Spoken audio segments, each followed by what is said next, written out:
Good morning. Please rise in body or spirit and join me in singing our opening hymn, number 347, Gather the Spirit.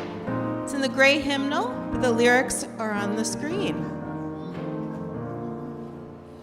Gather the Spirit, harvest the power, our separate fires will kindle one flame, witness the mystery of this hour, our trials in this light appear all the same.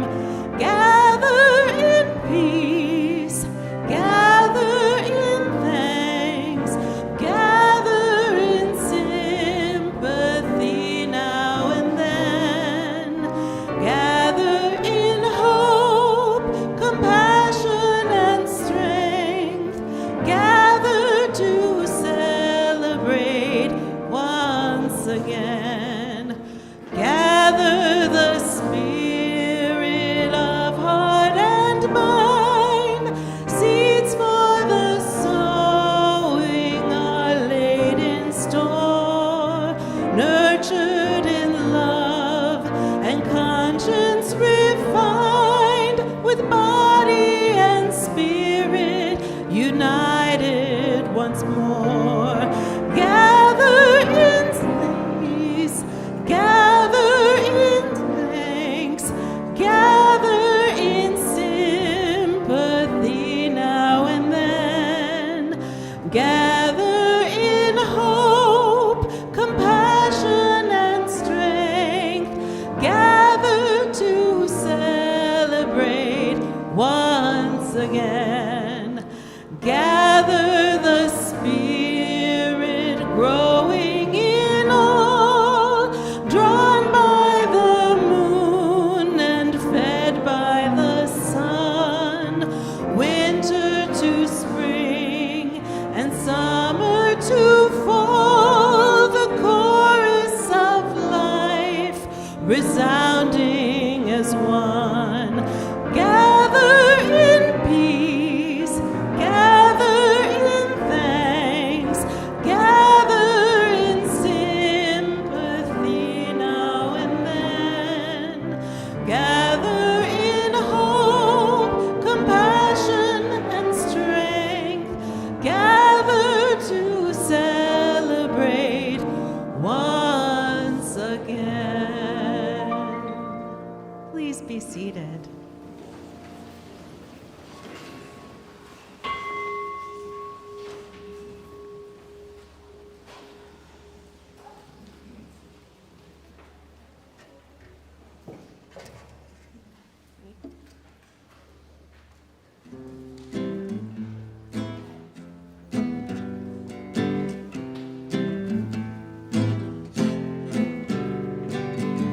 Jesus Christ was a handsome man.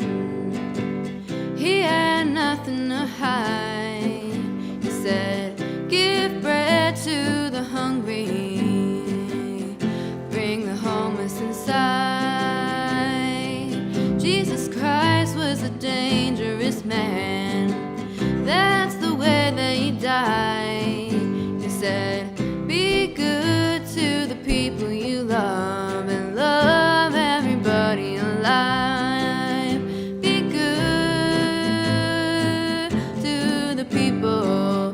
Be good to the people. Be good to the people you love and love everybody alive. Dr. King was a preacher. He had God on his side. He said, "All God's children are brothers. Don't cast your brother aside." Jesus was a dangerous man. That's the way that he died. He said, "Be good to the people you love and love everybody alive." Be good to the people. Be good to the people. Be good to the people.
We need a religion that proclaims the inherent worth and dignity of every person. In a world with so much hatred and violence, We need a religion that seeks justice, equity, and compassion in human relations. in a world with so much brutality and fear, We need a religion that calls us to accept one another and encourage one another to spiritual growth. in a world with so many persons abused and neglected, We need a religion that affirms the right of conscience and the use of the democratic process. in a world with so much tyranny and oppression, We need a religion that strives toward the goal of world community and peace, liberty, and justice for all. in a world with so much inequity and strife, We need a religion that advocates respect for the interdependent web of all existence of which we are a part. in a world with so much environmental degradation, In a world with so much uncertainty and despair. we need a religion that teaches our hearts to hope and our hands to care. As Louisa lights our chalice this morning, with Rebecca's help, let it be for us a beacon of hope, a reminder that each of us carries the potential to heal, to help, and to bless. Thank you.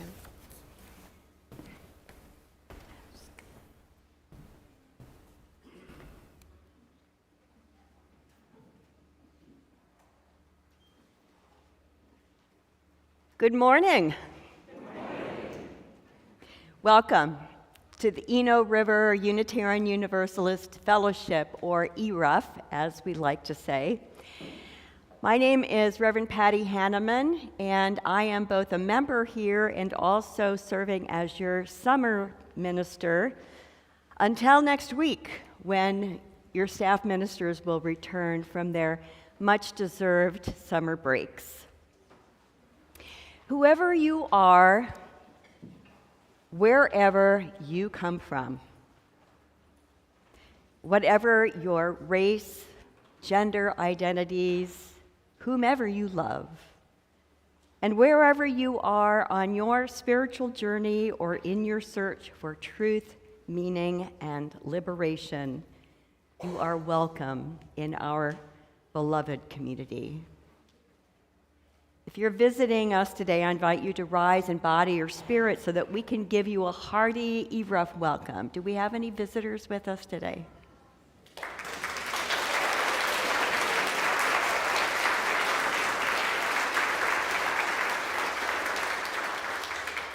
Thank you. We are grateful that you have chosen to spend your Sunday morning with us.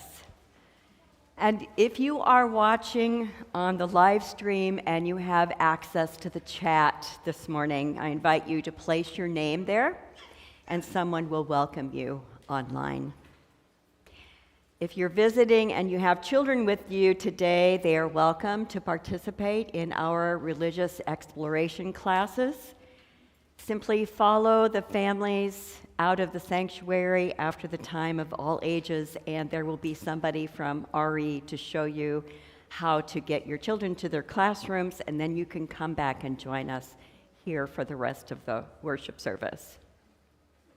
And also, I invite anyone who's interested to join our Inquires class for newcomers and visitors that takes place directly after the service. It's held in the chapel, which is this area over here behind the glass.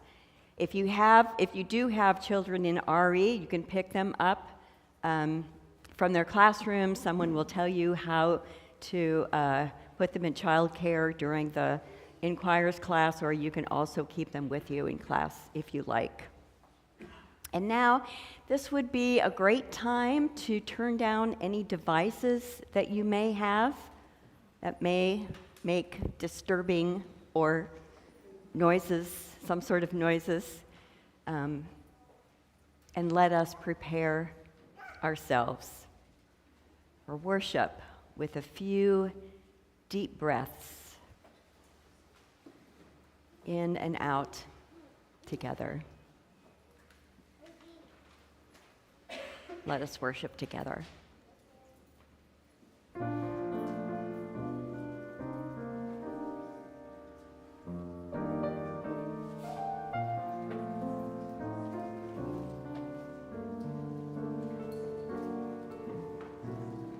I'd like to invite all of our smallest and mediumest and tallest and children of heart to come down to the front for the Time for All Ages.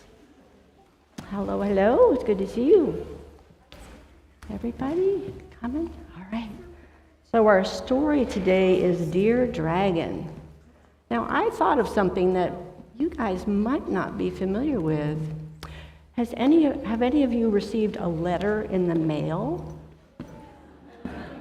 You have? Good. Oh, good. Very good. Because when I was growing up, we sent letters to our friends who didn't live close by, or family. But nowadays, it's all by email. So I just wondered if anybody didn't know what a letter was. Old-fashioned. Anyway, so this is called Dear Dragon.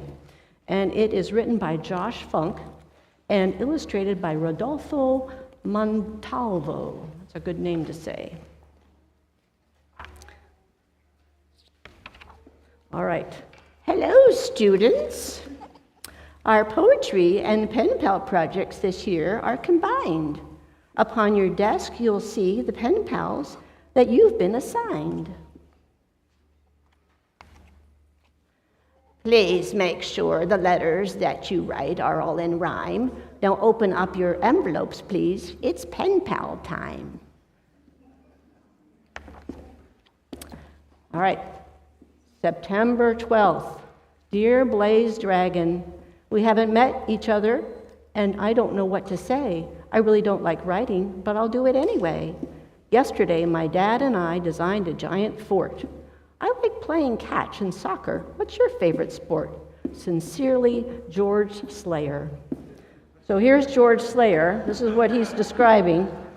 And here's the dragon, Blaze Dragomir, and that's what he's imagining. Interesting. A plot thickens. October 1st, Dear George Slayer. I also don't like writing, but I'll try it, I suppose. A fort is like a castle, right? I love attacking those. My favorite sport is skydiving. I jump near Falkir Peak. Tomorrow is my birthday, but my party is next week. Sincerely, Blaze Dragomir. October 31st. Dear Blaze Dragomir, you know how to skydive? That's as awesome as it gets. My dog destroyed my fort last night. Do you have any pets? Happy birthday, by the way. I don't have mine until June. I'm trick-or-treating as a knight. We're heading out real soon. George Slayer. I like Blaze's expression with the knight. Yes. Some of us know that joke. November 14th. Dear George Slayer, nights are super scary. I don't like to trick-or-treat. Brushing teeth is such a pain, I rarely eat a sweet. My pet's a Bengal kitten, and tonight she needs a bath. It's your favorite class in school. I'm really into math. December 16th. Dear Blaze D, my favorite class is art. I made a mold of my left hand. Next, we'll craft mosaics using pebbles, stones, and sand. Yesterday, I won a prize in this year's science fair. My towering volcano blasted lava everywhere. I like that this volcano blasting everywhere is very different from what Blaze imagines. January 18th, Dear George S., my father's won our local fire breathing contest twice. He still retains the record, melting 50 cubes of ice. Do you have any hobbies? I enjoy collecting rocks. I keep them in a secret place inside a precious box.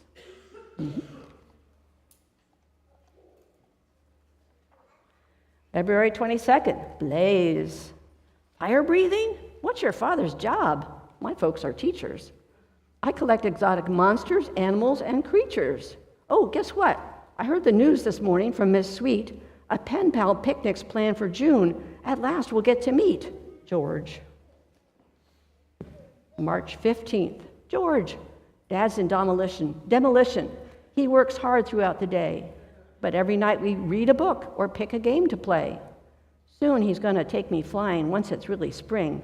It's such a rush to ride the air that flows from wing to wing. Blaze. April 11th. Hi, Blaze. Skydiving and flying lessons? Wow, your parents rock. I'm lucky if my father lets me bike around the block.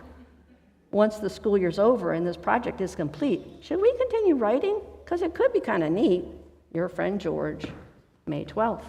Hey, George, I'm psyched about the picnic, and I can't wait to attend. Who'd have thought this pen pal thing would make me a new friend? Writing sounds awesome. I was going to ask you, too. I've never liked to write as much as when I write to you, your friend Blaze. Uh-oh. Surprise, surprise. Woo! Look at their faces. They're like, not expecting this. Blaze? George? My pen pal is a dragon? My pen pal is a human?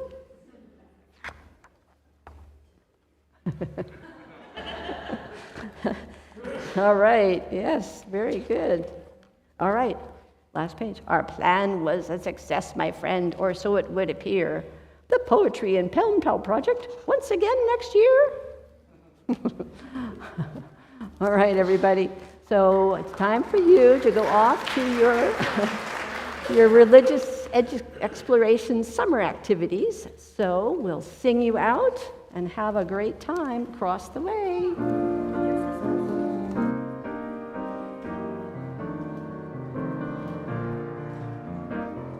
Peace, salam, shalom. Peace, salam, shalom. Peace, salam, shalom. Peace, salam, shalom. Peace, salam, shalom. Peace, salam, shalom. Peace, salam, shalom. Peace, salam, shalom. Please take a minute to turn and greet your neighbor, especially if your neighbor is someone you don't know.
Now that we've had a chance to move our bodies a little bit, let's change the energy of the room a little bit as we center ourselves for meditation, deep reflection, and prayer.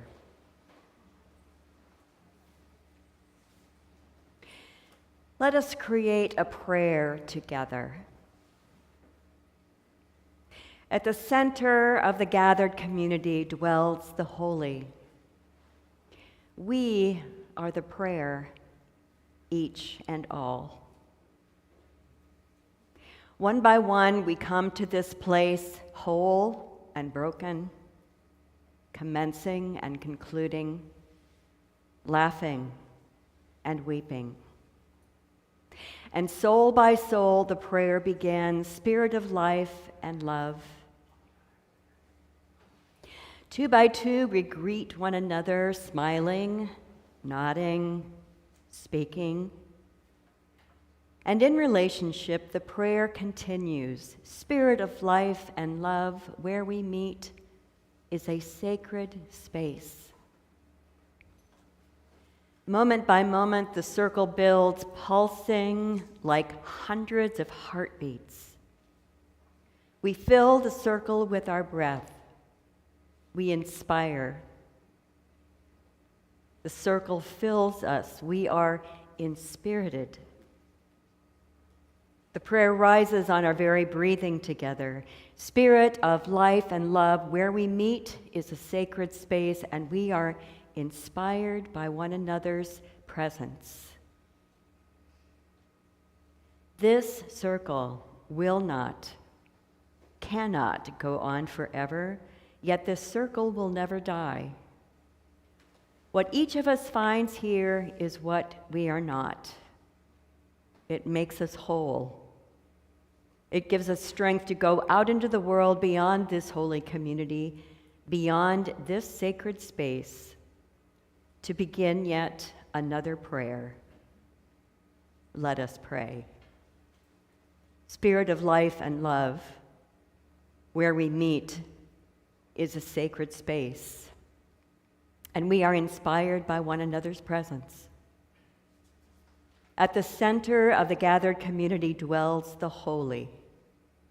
We are the prayer, each and all. We are the prayer, each and all. We hold in our hearts with great compassion all beings who are experiencing sorrow and suffering at this time, both here in our community and throughout the world. We send our energies toward and offer prayers for the well-being of those the world over who are experiencing any form of trauma, violence, or devastation due to war, climate displacement, hunger, injury, illness, and the loss of loved ones. We pray also for the health of our planet that nurtures our lives. In beloved community, we also hold in our hearts all the unspoken concerns and joys among those of us here at ERUUF. Amen. Ashe. Blessed be.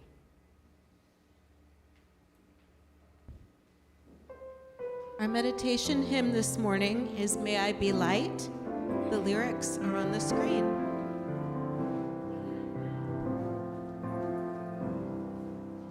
May I be light in you. May you be light in me. Into our hearts, into our souls, let love abide. May I be love in you.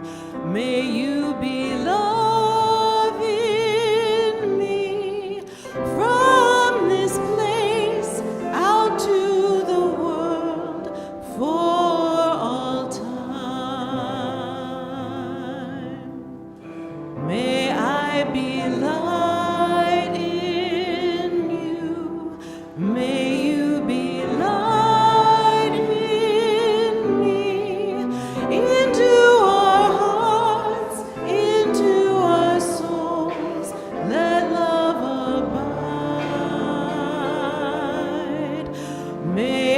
I be love in you. May you be love in me. From this place out to the world for all time.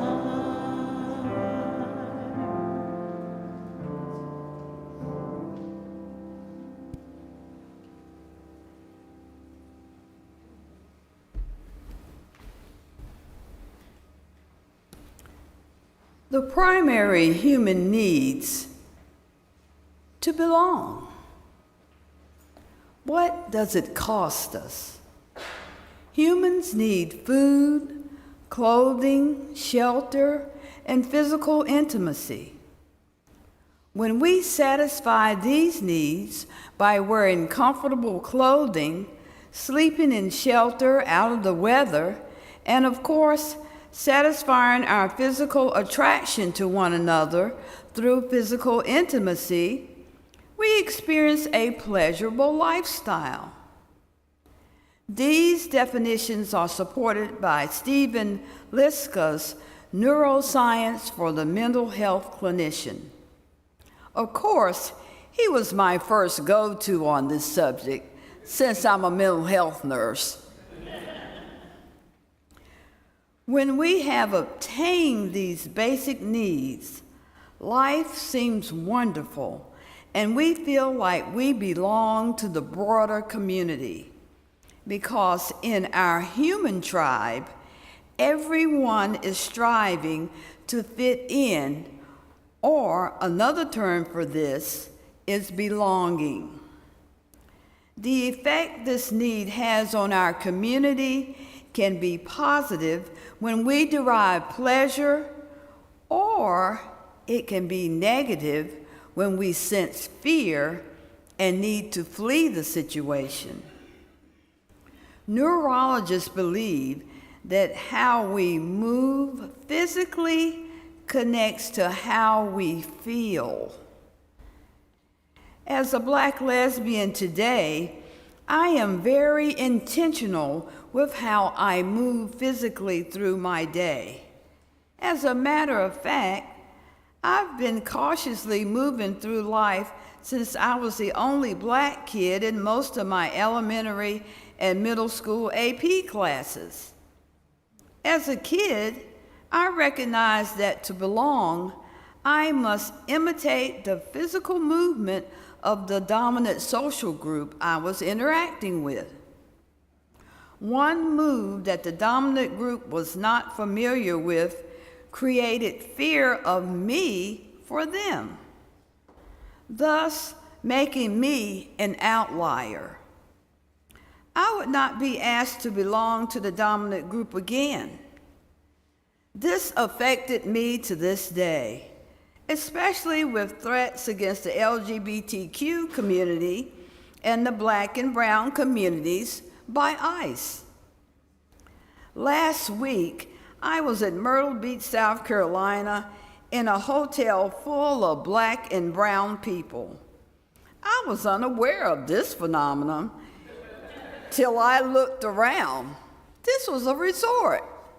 How did the white people not book a room here? During the day, I saw from my oceanfront room military planes, helicopters flying over the heads of the folks on the beach. Not once, twice, 3 times. What was going on, I said. The community of Myrtle Beach wanted Black and brown people's money, but they kept us in check, in fear with those planes. Instead of going to the malls for fireworks, the Latino men had their own fireworks on the beach in front of the resort. I said, I'm staying here. I'm not going to the mall for fireworks. The Latino community did not fear ICE together at the resort, but they would have to fear ICE at the malls. Their need to belong in the resort was satisfying enough. But What that did to me on vacation was make me stop and reflect on how they had to calculate and be physically intentional about how they moved about in today's world. They wanted to celebrate too. 250 years in America. Remember, the Spaniards were here before the Europeans discovered America. In closing, I always remember the Dr. Seuss book, Oh, the Places You'll Go. My AmeriCorps leader at East Carolina University, Dr. Betty Beecham, gave this book to me when I graduated from nursing school. I worked as a student for 2 years with poor children in Greenville, North Carolina, while I was in nursing school. The book states, "Find the success that lies within you, and you will succeed? Yes, you will indeed. 98% and 3/4 guaranteed." Doesn't that sound like Dr. Seuss? Says Dr. Seuss. "You will learn and belong," says J. Vaughn. "Community is built by service. A nation is built by its character."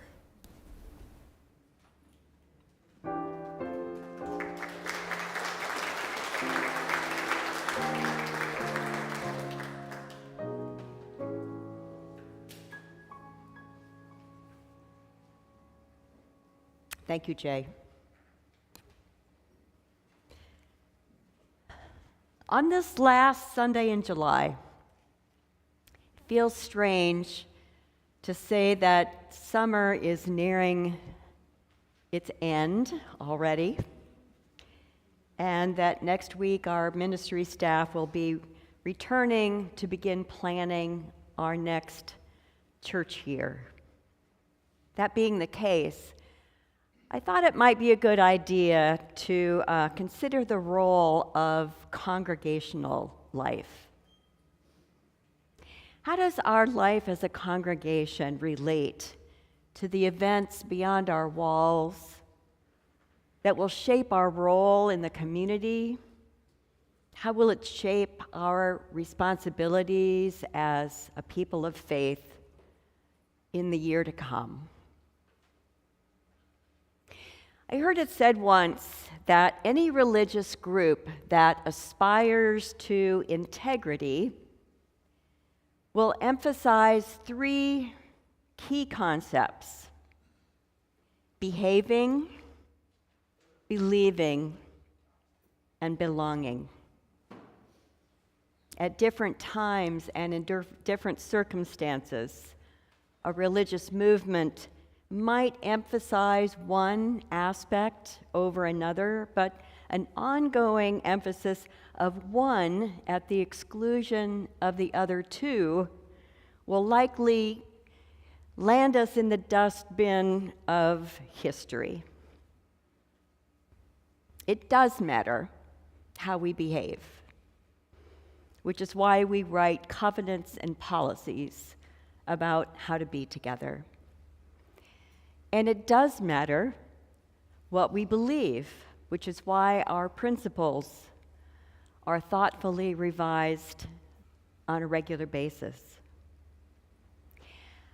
But I would argue this morning that the current state of the world calls to us now to maintain a strong sense of belonging to one another and to the larger tradition, that cloud of witnesses who throughout our history have testified to the enduring ideals and vision of liberal religion. I remember the first time I came to ERUUF. It was back in the 1990s. A friend of mine had invited me to join her for a class she was taking one evening with the Reverend Jenny Knoop. Anybody here been here long enough to remember Reverend Jenny? Yeah. At the time, our worship space was in the fellowship hall, which is right across the breezeway here. And this space was actually taken up by a 1960s style house. The bedrooms were used as offices, and the sunken living room was the library and classroom. We began class that night with a chalice lighting and a check-in. It was my first experience for both of those. And I remember I passed when it was my turn to check in, because that evening, I was a real mess. I was the kind of mess that you can't even describe in words. Until a few months before that evening, I'd had a life that was wrapped up pretty sweetly. I had a career that I loved, a marriage that I thought was pretty stable. I had 2 children who were doing really well, a supportive extended family, a neighborhood that was friendly, a church family that was friendly.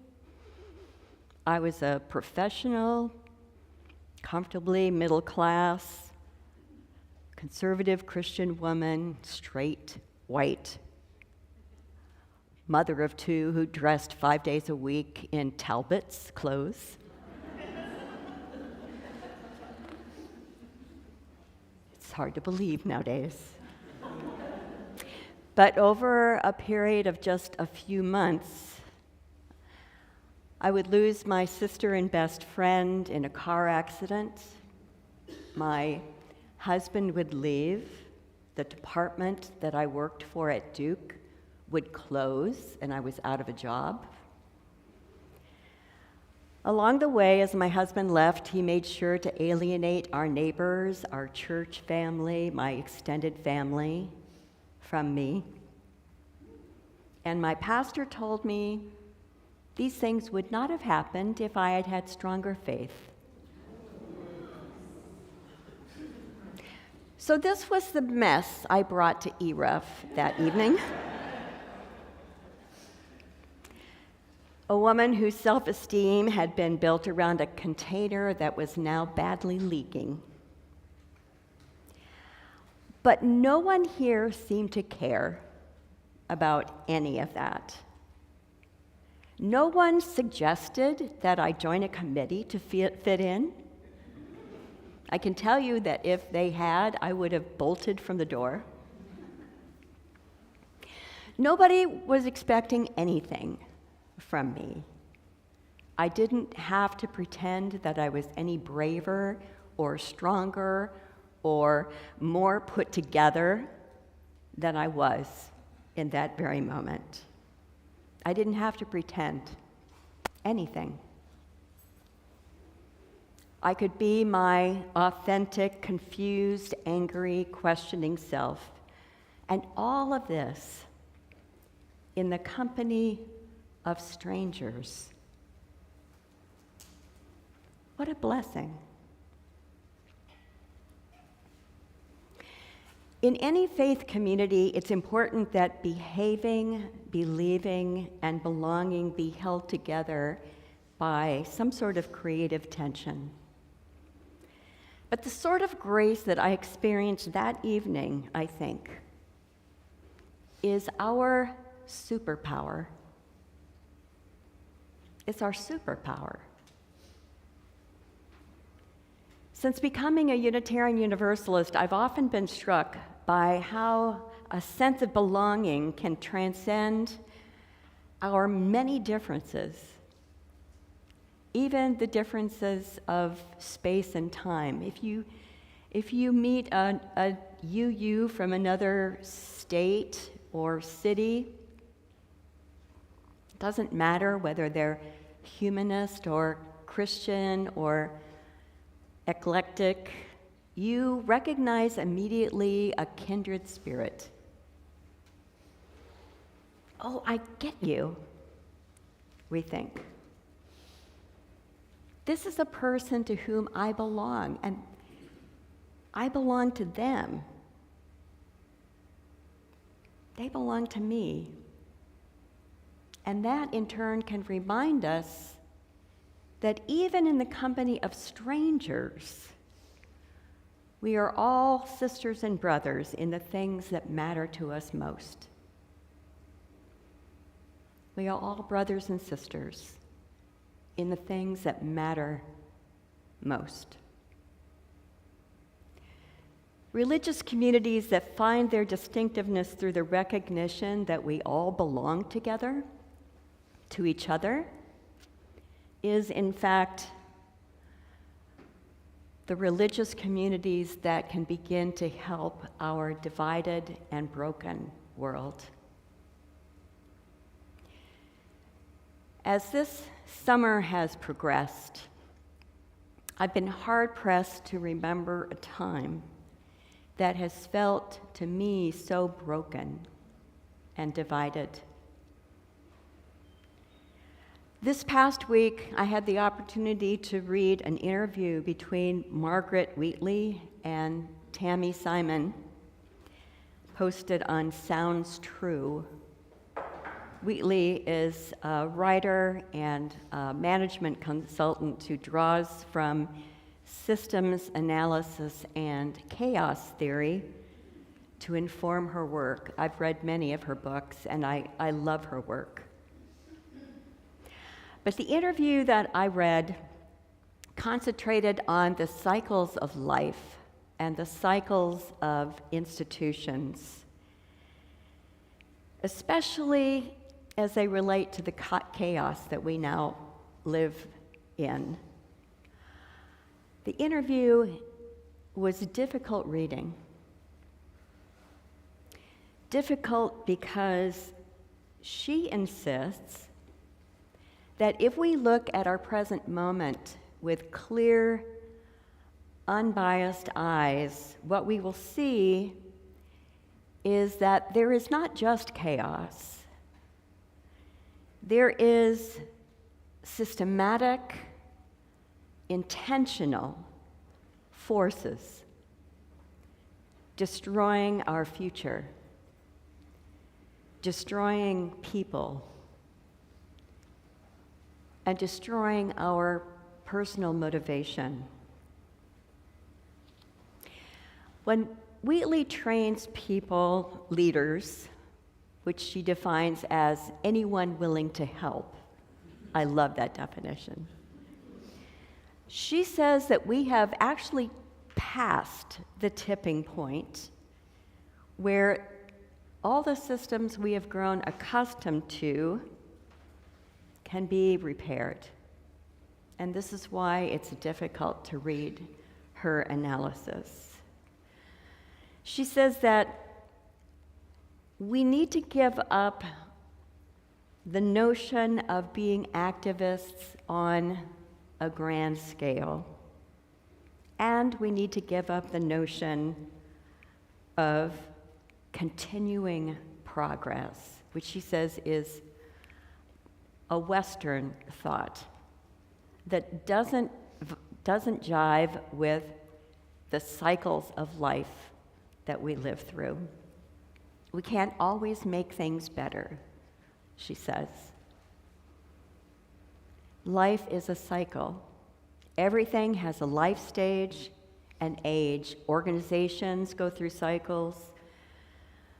They bloom, they are vibrant, they innovate, and then they gradually ossify into bureaucracies that no longer work.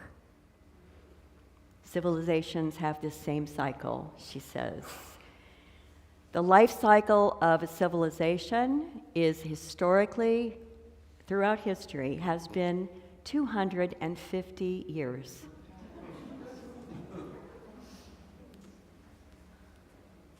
This time period is not random. It includes 10 generations of 25 years each generation expecting more from the system, but willing to give less. until the system collapses with infighting and very little interest in the common good. Difficult reading. When this occurs, Wheatley says, we need to change the ways in which we go about being the change that we seek. Instead of working on a grand scale to change the system or save the system, we should instead put our energy toward creating what she calls islands of sanity. Workplaces, places of worship, small community projects where people commit themselves to transcend the current political and cultural dynamic of greed and self-interest, where human beings, human spirits can flourish, where people can once again remember the great pleasure of working together, of thinking together, of solving problems together, alongside friends, but also alongside strangers. Doing this, Wheatley says, is our most revolutionary act right now, rising above what we cannot change to create an island of sanity based on different values and principles. People who can lead the way in creating these islands of sanity have an unshakable faith that people can be creative, generous, and even kind. But they also recognize that people can be self-interested, narcissistic, brutal, and even savage with one another. So it takes work. It takes ground rules of behavior and belief, and some courage to say, I'm going into this with my eyes wide open, knowing everything I know about human nature, but I am refusing to go along with the mainstream. I am going to help create this island. I am going to create a sense of specialness for this place, a sense of boundariedness, not to keep ourselves protected from the mainstream, but to keep ourselves creatively alive so we can do good work in the world. Now, that interview that I read with Margaret Wheatley was written in 2018, 8 years ago. I do not know if she was right when she says we are past the tipping point. And I do not know if we in fact need to refocus all of our activism in the ways that she suggests. I suspect that right now it would be good to think of a bifocal approach so that we are doing things to save or strengthen the systems that we have in place, as we also create these islands of sanity that she suggests. I do know that things have rapidly deteriorated in the last 8 years, and that our 250th birthday is now upon us.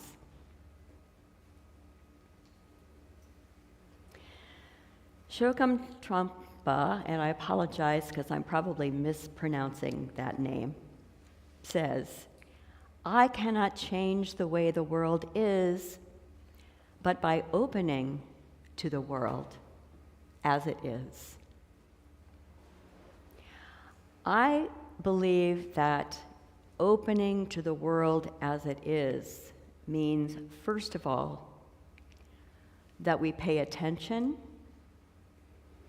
that we read and listen to good accurate reporting about the complexities that the world offers to us right now. And I also believe that it requires we get comfortable using the word fascism. Just as years ago, we began to get comfortable with using the term white supremacy. Even people in our current administration are using the word fascism to describe what they are doing to us. We should recognize the strategies of fascism, just as we taught ourselves to recognize the strategies of white supremacy.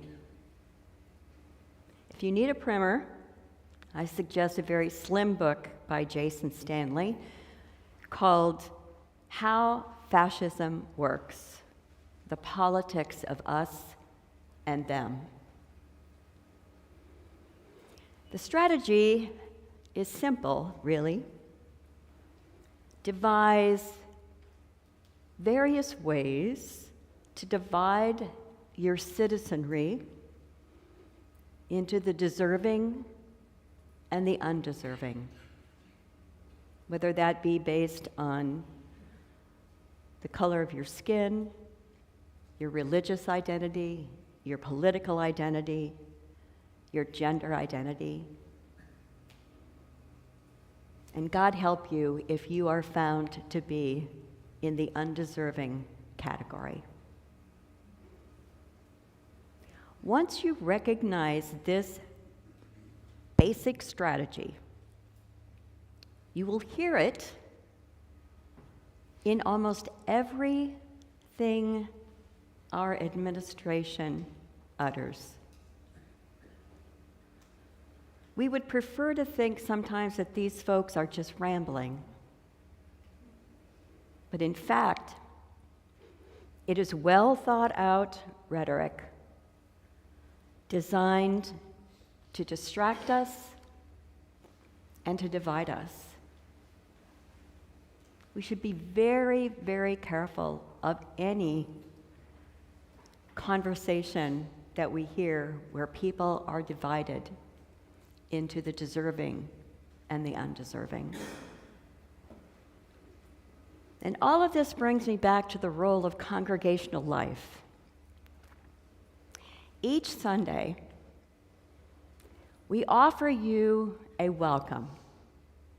We say, whoever you are, wherever you come from, whatever your race, gender identities, whomever you love, wherever you are on your spiritual journey or in your search for truth, meaning, and liberation, you are welcome here in beloved community. We do not say this to be nice. We say this because we mean it.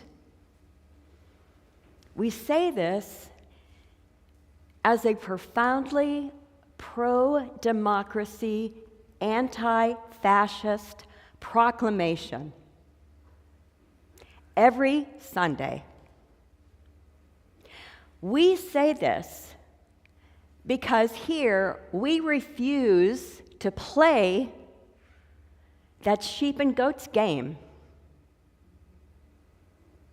Some might say,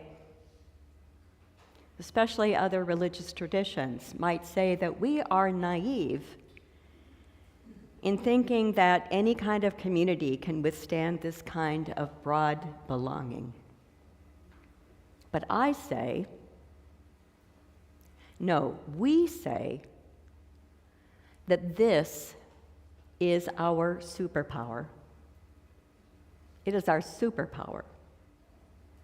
It lies at the very heart of our theological identity. Welcoming you is a recognition that the world does not need to remain small, but is instead full of surprise and potential wonder when we find ourselves in the company of strangers. It is a recognition that people we do not yet know are one of the richest and most important resources we have in teaching us empathy and in building civility. It is the foundation upon which we build our resistance, our resilience, and our resolve to make this, at ERUUF, a place, an island of sanity in a broken and divided world.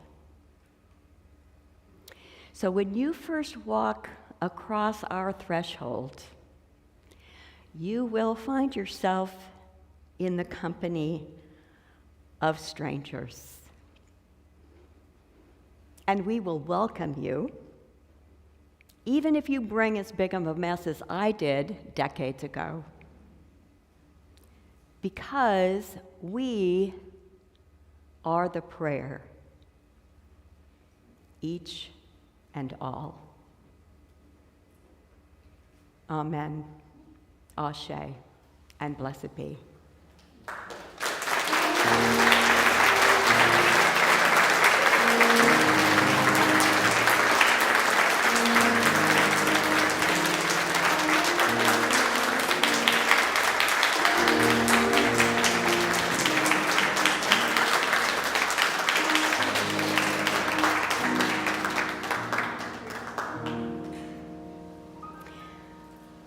It takes many resources as we weave the fabric of beloved community in our congregation.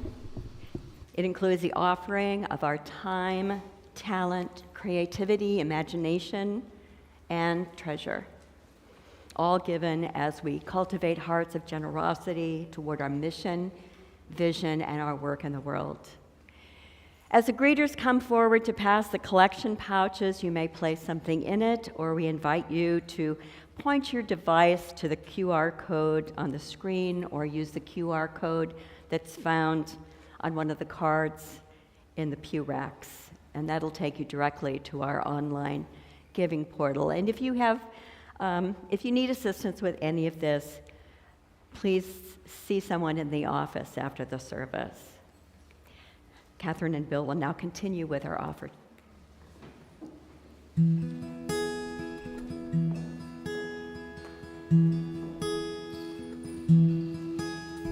Some say the walls between us stand so tall. They don't see there's just one sun shining on us all. I say we each choose roads to call our own, but none of us is traveling through this universe alone. And this circle just goes on and on. It began before us, it will be here when we've gone.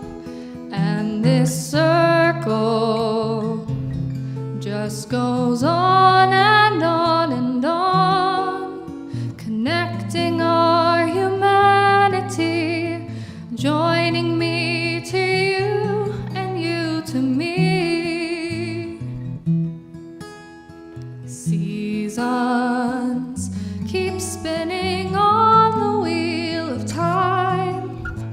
We stand, we fall, we struggle up the mountains we must climb. Different dreams may color what we see ahead, but our lives are strong together on a common thread. And this circle just goes on and on.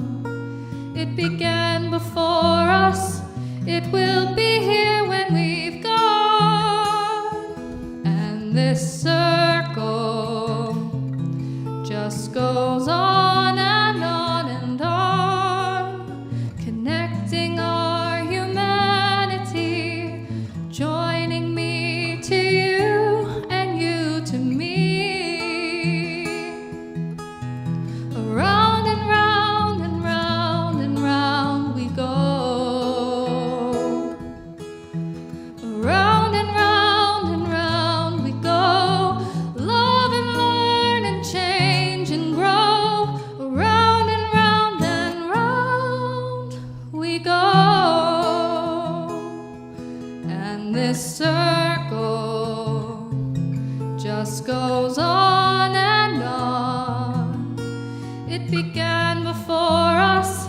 it will be here when we've gone, and this circle just goes on and on and on. Someday we will come to see I'm joined to you and you to me.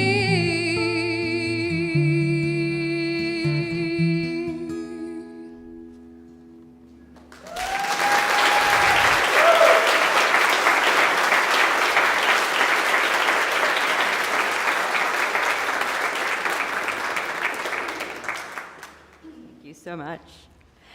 Thank you all for your gifts this morning, especially the gift of your presence with us. I'm grateful for everyone who has been part of this service, our musicians, our tech team, chalice lighter, worship associate, everyone. And I'm especially grateful for the opportunity that you have given me to be part of your lives in a different way over the last 2 months. Next time I'm here, I'll be in the pews with you, and I look forward to that as well. Wendy will now lead us in our closing hymn. Please rise in body or spirit and join me in singing hymn 1008, When Our Heart is in a Holy Place. When our heart is in a holy place, when our heart is in a holy place, we are blessed with love and amazing grace. When our heart is in a holy place, when we trust the wisdom in each of us, every color, every creed and kind, and we see our faces in each other's eyes, then our heart is in a holy place. When our heart is in a holy place, when our heart is in a holy place, we are blessed with love and amazing grace. When our heart is in a holy place, when we tell a story from deep inside, and we listen with a loving mind, and we hear our voices in each other's words, then our heart is in a holy place. When our heart is in a holy place, when our heart is in a holy place, we are blessed with love and amazing grace. When our heart is in a holy place, when our heart is in a holy place.